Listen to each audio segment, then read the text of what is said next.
అరే ఏంటి మామయ్య, నా కంటైనర్ ని రోబోట్స్ ఓపెన్ చేస్తున్నాయి. ఎలాగైనా నా కంటైనర్ నాకు కావాలి మామయ్య. ఈ షించాన్ గారి కంటైనర్ లో ఏమున్నా మనమే తీసుకుందాం. ఇప్పుడు షించాన్ గారిని కాపాడడానికి ఎవ్వరు రారు. మామయ్య చూసావా, వానికి కూడా తెలిసిపోయింది. ఇప్పుడు మన సూపర్ హీరోస్ అందరు కూడా వాళ్ళ గ్రహానికి వెళ్ళిపోయారు. ఇప్పుడు నా కంటైనర్ ని ఎవరు కాపాడతారు మామయ్య? అరే షించాన్, ఇప్పుడు నేను కూడా ఏం చేయలేనురా. మామయ్య నువ్వు కూడా ఇలా అంటే ఎలా మామయ్య? ఇప్పుడు నా కంటైనర్ ని ఎవరు కాపాడతారు?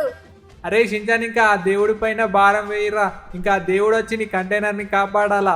దేవుడా ఎక్కడున్నా తొందరగా రా దేవుడా, నా కంటైనర్ ని ఎలాగైనా కాపాడు. పిల్లలు మీరైతే ఫాస్ట్ గా వీడియోకి like and share and subscribe కొట్టండి.